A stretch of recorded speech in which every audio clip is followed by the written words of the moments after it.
Australia keeps saying it wants a future made in Australia, but that future is built in labs, research institutes and university partnerships years before it shows up as jobs and exports. Starving that pipeline while talking up innovation is policy hypocrisy. At some point, we have to stop treating research funding as a discretionary spend and start recognising it as core infrastructure, as fundamental as roads, ports and the electricity grid. If we keep running the innovation engine on fumes, we shouldn't be surprised when other nations overtake us on productivity, technology and talent.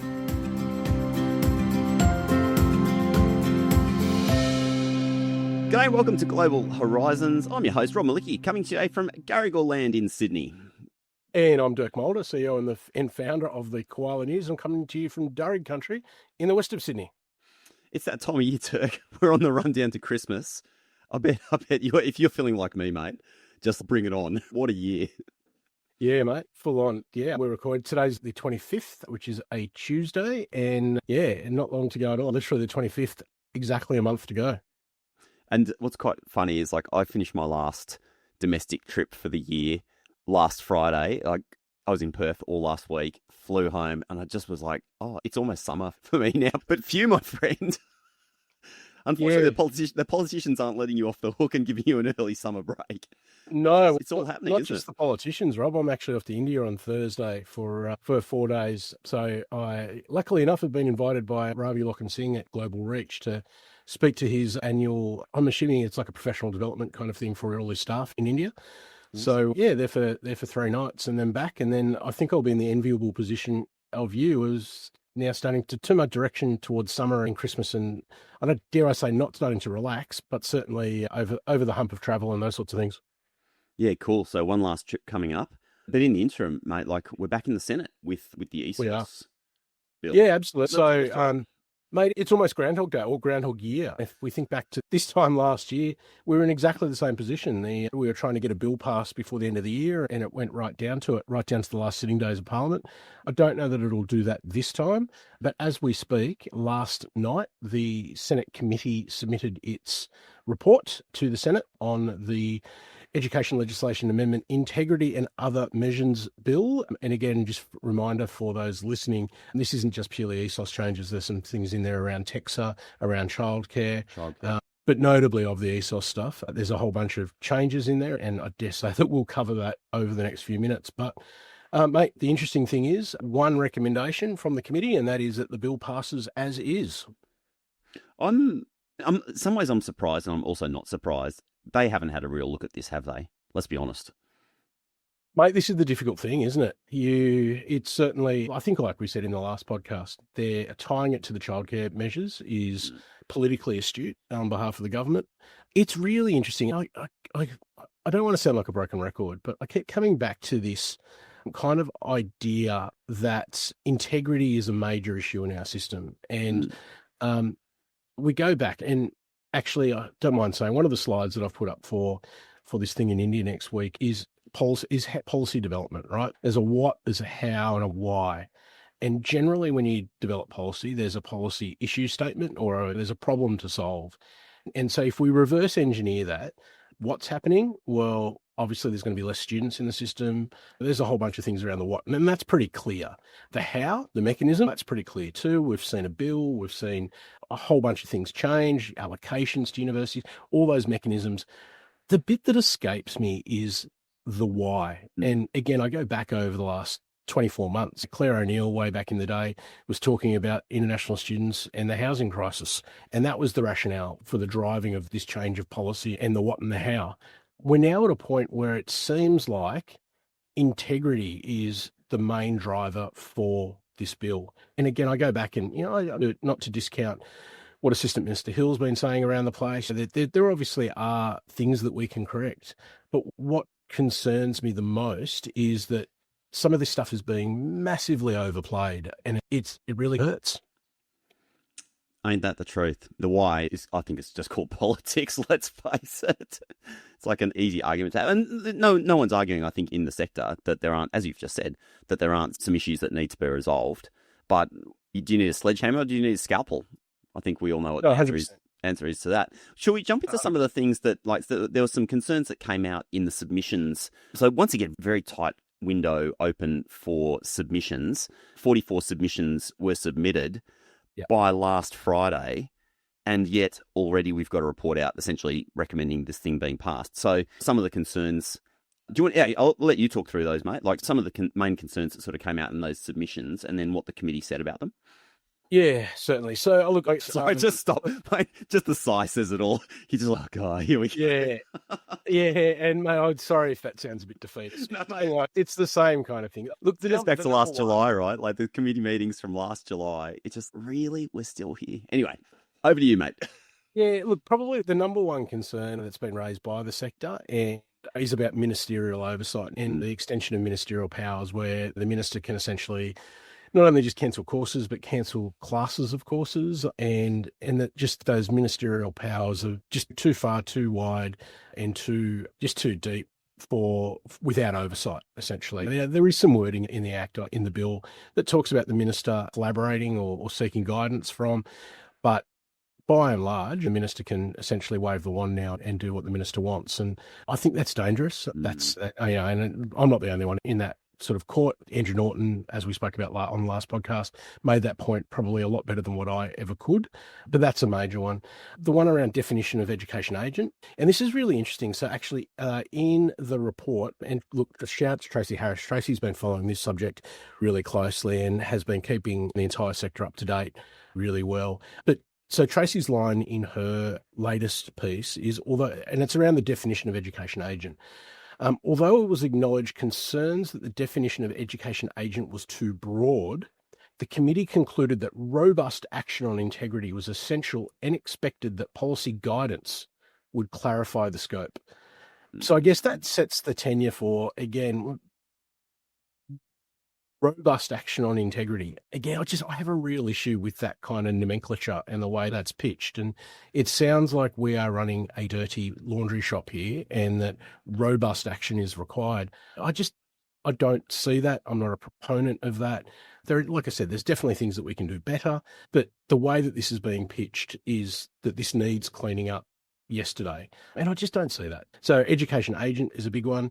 Education commissions, there's a whole sway of things around education commissions.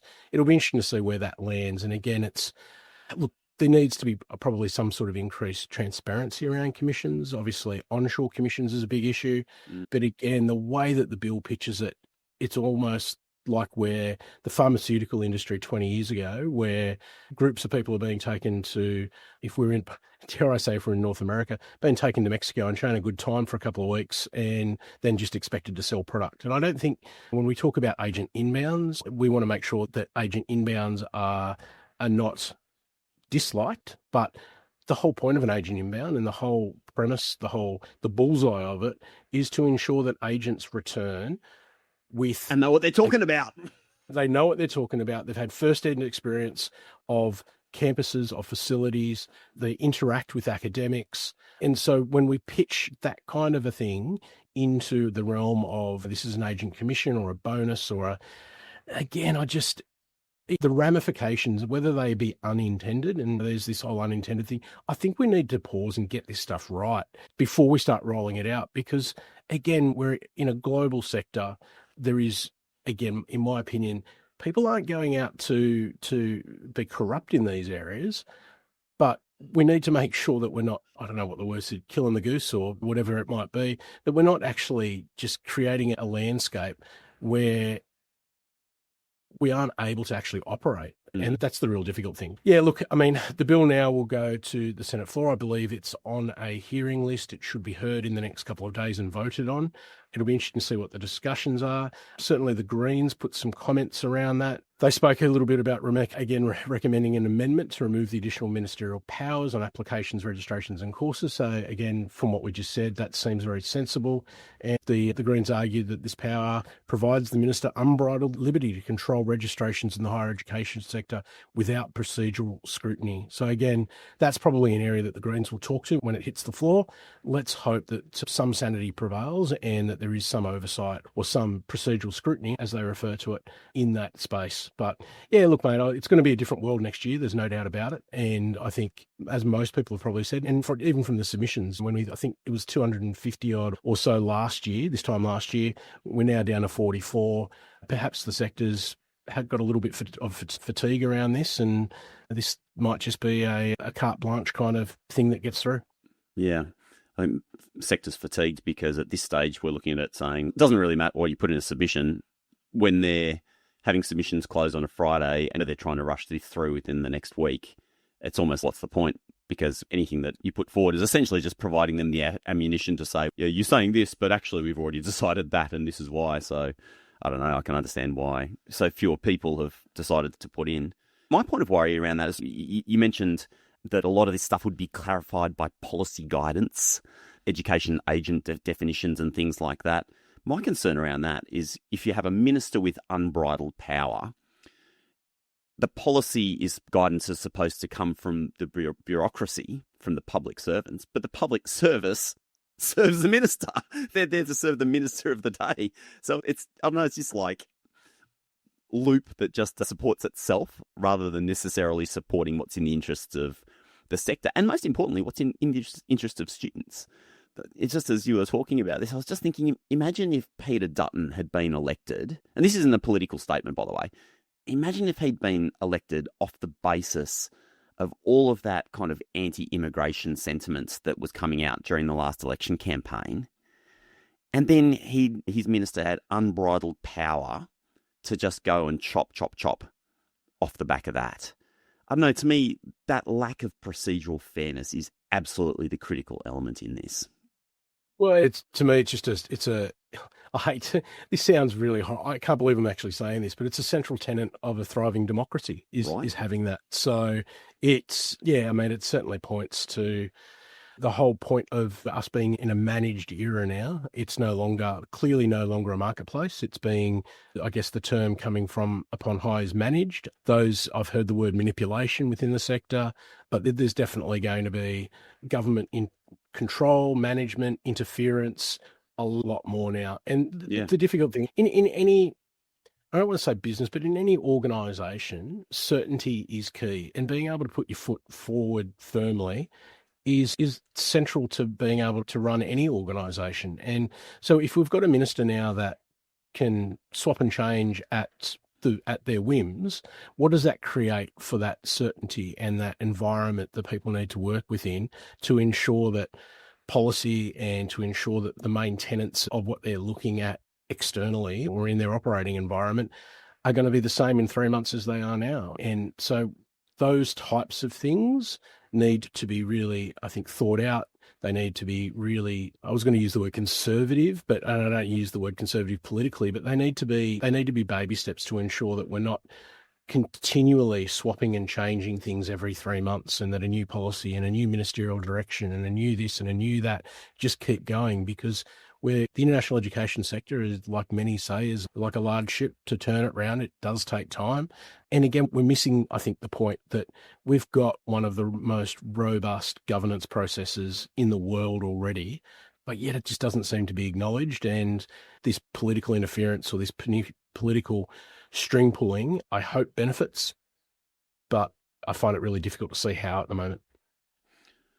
Maybe just by way of wrapping this up, scalpel versus sledgehammer, just to set up a bit of a contrast, as of October 2025, there are 30,000 people waiting an initial assessment of their protection visa. There are 48,000 cases in the Administrative Review Tribunal to review applications for protection visas, or judicial reviews. There's over 14,000 that are in judicial reviews.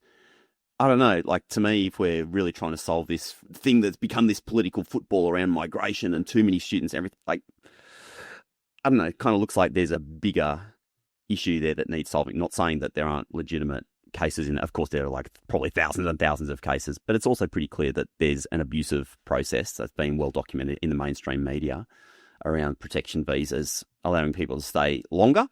I don't know, to me, wouldn't that be a place where you'd spend a bit of attention rather than smacking our industry? Oh, mate, there's a whole bunch of different areas that I think could be discussed. We talk, the concentration appears to be, and I might be unpopular in certain parts of the sector for saying this, but I'm just saying this is an alternative narrative. Everything seems to be about students coming in, and all the data, all the research that I have found or that I can see is there's actually not much impost on students into society comparatively. Okay, so I shouldn't say not much. Of course there is. They're students, they're going to be catching buses, catching trains, eating food, all of those sorts of things. But there's been no discussion about capping graduate visas. So when they actually graduate, what happens? They move out into society and they go and take out rentals and they go and do, but there's been absolutely no discussion about that aspect of it. So I think to your point, there are narratives here that are just completely untouched, that at least are worthy of a discussion. And again, by capping graduate visas, we take some of the incentive, I guess, about coming to Australia. That one of the good things about coming to Australia is that you do have access to a graduate visa and you can work for a period of time afterwards. But it seems like we've just narrowed in on students coming here first year. Yeah. That's the feeds the rhetoric. It feeds the political rhetoric, doesn't it? Yeah, we just, I don't think we've had an informed, intelligent conversation about the whole system rather than just narrowing in on students because, and again, I can only assume because it's an easy hit, it plays well and we don't have to worry about anything else. We talk about students as temporary migrants. I've said this a number of times. If you look at the pools of people coming here as temporary migrants, New Zealanders on the treaty that we have with New Zealand is a massive cohort. There's been no discussion about that. And again, it's not to say that we should cap or cut that, but it's worthy of a discussion. When we talk about working visas and the amount that the government has expanded working holiday visas for all sorts of countries, they're tacked on to trade agreements. Is that worthy of a discussion when we talk about migration? That it just all seems to be pointed at incoming students at the front end. And again, to your point, is that the right discussion to be having? It's what we've certainly been saying for a couple of years now. I mean, the government persists and pursues. It is what it is. Is what it is. Mate, I was going to say, no, just keep rolling because I'm going to do this. I'm going to do a you. I'm going to let you keep rolling. And you know what? For those people, we're not even going to edit that out. Len, so for those people listening along, Len is our faithful video and audio editor. So I'm just going to say, Len, leave this in. That way people can hear how Dirk and I roll when it comes to the podcast. I was just going to try and make the link to say that whole discussion leads really well into the sector social license. So with the government constantly targeting students, and then that frays into universities, VC pay, this, that, university making surpluses. And you, my friend, released I thought, a really on-point video during the week that speaks to that. You want to tell us about it? Yeah, thanks, man. Yeah, look, I just read another one of these articles in the paper, just as you're saying, where it's talking about social license and focusing in on, once again, what I think are some of the wrong issues. And it was talking about University of Sydney recording a $500 million surplus. Now, and to be very clear, that the article was accurately calling it a surplus, not profit. But at the same time was citing the fact that there was an internal report saying that there could potentially be job cuts. So I remember in this article and just thinking, it's another one of these cases where it makes a good headline. Uni makes, and this is my word, uni makes profit, cuts staff.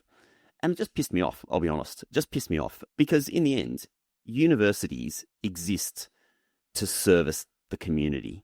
So I did some digging. I went to look at what the foundation documents for the University of Sydney actually say. And it says, essentially, that I'm paraphrasing, but the university exists to serve the community. And so when we talk about profit or surpluses for institutions, that's money that's going back into the system to support what universities do for the community. Education, research, innovation, lifting our standards of living. So I just kind of got irritated and did a video on it. And like I said, it was great. And if I can give you a compliment, from when we started doing this 2 years ago, I've got to tell you, your post-editing skills, if I can put it that way, and some of the little video knickknacks that you can put in now, mate, it looked really good. And I think the message was really clear. Obviously got quite a bit of traction on social media. I think most people in support, certainly were a few that made some points. And I think the interesting thing is your point about the surpluses going back in the system, to me, I saw as very high level. I think some people out there, and I don't want to use the word confused because that's probably not right, but immediately run to how do universities spend their money then? Yeah. And I think those two issues are very separate. And I think that's a separate conversation to have. If universities aren't spending their money well or aren't spending it in the way that the community, and as per your legislation, if they're putting $200 million into a research centre, they need to be able to justify that. There is perceptions around cutting service on campus, those types of things. But I think that's a separate issue to the fact that they're merely making a surplus. And what happens to that surplus is very different to what happens in the private sector, where it's a dividend or it goes into remuneration bonuses or those types of things, whereas it does go back into the system. Now then, from what happens from that point and how they spend it, again, that's a different conversation. Oh, I completely agree. And so, firstly, shout out to Len, who will see this video too, because she edits it. That kind of technical wizardry is mostly her. But as a team, we now know how to work together. So I know what footage to give her so that she can then overlay that with all of the kind of magical stuff. So that's been a fun journey. But yeah, like just talking to your point, to me, it's such an easy mental heuristic, a psychological heuristic. And for those people, it's basically a shortcut that we go, oh, vice-chancellors' salaries are too high, and therefore that's linked to unis making profit, inverted commas. These things are not necessarily linked. And I'm definitely not saying that I'm for or against VCs getting paid what they're paid. Legitimate debate, as you say. But it's got nothing to do with the fact that if an institution is well run, records a surplus, then it has more in its arsenal to do more for us. The end. No, mate, 100%. And again, this is where we talk about and this is where we talk about financial models in institutions. And the one thing that I don't think the community understands is that indexation against CGS loading is appalling. And over the long period, universities end up losing money on Australian domestic students because of how they're funded in that space. And that's why universities for probably the last 10 to 15 years have looked for alternate funding streams. And we're seeing that now. Obviously, international students is a large chunk of that, but we're seeing now more and more done almost like in the American space, where we're looking at benefactors, doning, and universities are really now starting to look at alternative income streams, which possibly, if you think back in the day, they're only supporting domestic students. Indexation was better. They could run a university on that. Whereas now they probably look more business-like or more commercial, because the number one account isn't necessarily the government account anymore. They've got to start looking at how are they supplementing, how are they diversifying, how are they cross-subsidising all of their income to ensure that they've got the right mix. And when there are unsure policy settings, that's what leads to the questions around cutting staff, because you don't know what your future budget operational plan might be for the next 3 years. Because if the government does decide to cut international students and you're going to be down 20%, that's a large chunk of your budget. So operating within your means, and that's becoming, I think, tighter, is really important for institutions. So it's a difficult space. It's a complex space. And that's where I think it's really difficult for Joe Public out there to understand it. And it's very easy just to tag them as saying universities are making a bucket load of money and they're not reinvesting it. Yeah. I'll just maybe leave it on this point. Like, government funding is declining. If we are not happy as a society with universities having to make surpluses and do all of this commercial activity, international students and the whole lot, government needs to put more money in. End. That's it. That's the end of it. And as a sector, that's the only argument that I think we need to make is, you're not happy with this? Look at the government. Like, go look over there, because they're the ones that aren't putting in the coin. And maybe that's a good transition point, because talking about governments not putting in enough coin, like CSIRO, job cut, like, what are we doing, man? Mate, you're absolutely right. So yeah, for those that may not be aware, but I think if you're in the sector, you probably should be. The CSIRO announced a whole bucket load of job cuts, I want to say about a week ago. University of Australia was pretty quick to come out and state something alike, and I'll run the first line. Australia's scientific community is sounding the alarm, with Universities of Australia warning that job cuts at the CSIRO are a stark sign of a research system running dangerously low on fuel. And again, when we talk about that government input, the numbers don't lie. So Australia now invests 1.69% of GDP in research and development. When we think about the OECD average, that's 2.7%. And when we think about leaders in this space, South Korea and Germany, they both invest more than 3% of their GDP. So we are almost half of what the leading countries in this space are doing. And we wonder why we're not leading the world in research and innovation and development. Yeah, there's no surprises in that, is it? Put the money in the system. And likewise, the unis are doing their job. Their charter is to serve the community. It's to do intensive research, but they got to fund it themselves. Hence, they have to go and be commercial. So exactly. This all comes back to the same thing. Like, Public's not happy about it. Go knock on the door of your local member and just tell them that you want the government to put in more money. I really feel that it's our obligation as higher educators, not even international educators, higher educators, to just be saying that over and over. I don't know how many people are employed in Australian higher education, 150,000 or something. It's massive. If we all just kept making that argument, don't look at us, guys. We're doing our job. We're actually doing our job according to the law, the legislation that's put down. Go talk to the government. Absolutely. Mate, can I, if I can, I'm going to divert slightly. There was one comment on that story on LinkedIn that I thought was just so on point, and it was by a gentleman by the name of Clive Smallman. I think Clive is a senior academic. He held a senior role at Western Sydney University, and you see him pop up commentary-wise here or there in a while. So this is what he said, and again, I'm just quoting verbatim, but I think it's really good. He said, "This is what happens when a country treats science as a cost centre instead of a strategic asset. Cuts at the CSIRO aren't just efficiency measures, they are quiet acts of national self-harm. When your premier public research agency is shrinking its workforce and narrowing its horizon, you're not trimming fat, you're cutting into the capability that underpins everything from climate resilience and biosecurity to advanced manufacturing and digital innovation.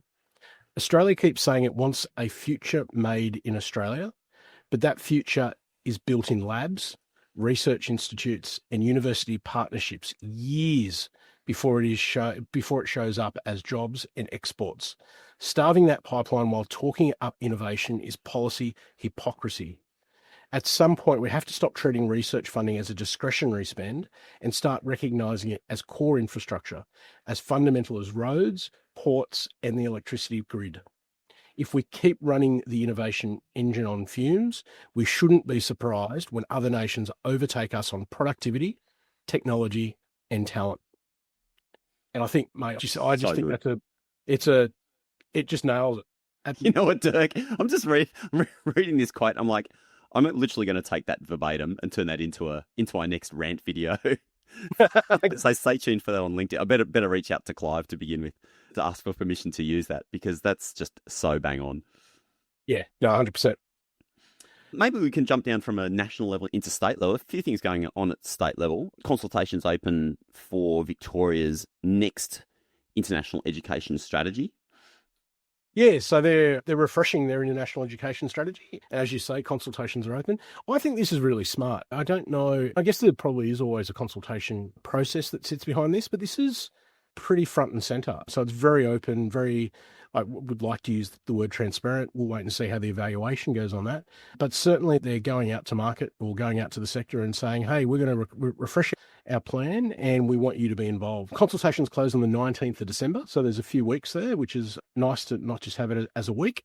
And the final strategy is expected to be released in the first half of 2026. So they've given themselves a nice little horizon there to get it done. There's two ways that people can participate. So education providers, sector representatives, and industry stakeholders. You can email responses to the discussion paper. And again, if you jump onto the Victorian Study Melbourne website, or if you jump onto the Koala News and have a look at the story, you can access it via that. So there's a discussion paper, and your email responses are very much welcome. And you can email that to info@studymelbourne.vic.gov.au. If you are a current, past, or future international student, so again, I take my hat off to Victoria in inviting actual student participation. You can complete a 10-minute survey online. And again, jump on either to their website or onto the Koala News story, and you can access it from there. But yeah, full marks to the Victorian government. Caroline Hartlett runs a really good show down there. Congratulations to her and the team for what appears to be the start of a very good process. Yeah, shout out to the team down there. I do admire the work they do. And the Victorian government over many years, I feel, has been one of the stronger state governments when it comes to really genuinely supporting the sector with its initiatives. Yeah, good to see that process underway. And certainly if you're down in Victoria or work in and with Victoria, good chance. And once again, mate, like, this is your opportunity to be involved, to have your voice heard when policy is being made. It doesn't come around that often. It's only every sort of 5 years, 10 years that these sort of things come up, whether it's state level or federal level. And if you don't participate now, I'm sorry, but you've got to accept what comes out. So great opportunity to take 5-10 minutes to get your thoughts in a simple email and send that through to the team that's helping to develop the policy. 100%, mate, 100%. And maybe by way of wrapping up, you and I, yesterday evening, Dirk, having a nice little glass of wine at Circular Quay, overlooking the magnificent Sydney Harbour, with a whole bunch of international ed friends for the New South Wales International Ed Awards. Yeah, it was a pretty nice night, wasn't it? I tell you, there's not too many better parts of the world. Just to set the picture, we're up on the 6th floor of the Museum of Contemporary Art, which is right on Circular Quay there. I can't remember what cruise ship what it was, but the Carnival something. Yeah, it was pulling out in front of us and did a big U-turn in Sydney Harbour, and the sun was shining. In front of the Opera House. Mate, the sails of the Opera House were glistening. Mate, there's not too many better parts of the world when you put all that in context. So yeah, it was made a pretty specky night. The team at Study New South Wales always do a great job at putting those nights on, and full congratulations to all the winners on the night, especially the students, because that's what we're there to celebrate, is student participation, student excellence, student achievement, and there's some wonderful stories that came out of it. Mate, like, so you were up for an award last night. You're not going to talk about it because you're too humble. But mate, I was disappointed for you not to win that. You're in the award for excellence category. And mate, I just think what you've done with Koala has filled such a gap in the industry. Personally, I was a little bit bummed. Obviously, yeah, fantastic for the winners and everybody's very deserving. But yeah, mate, just on a personal note, I was a bit disappointed not to see you get a gong. Oh, thanks, mate. Look, I appreciate it. And look, I think you brought it up last podcast, and I'll say the same thing that I said then. I mean, in the category that I was in, the winners were the City of Sydney and the Mayoral Welcome. And like, that's been an iconic event for a very long time now. It's lovely to see that acknowledged.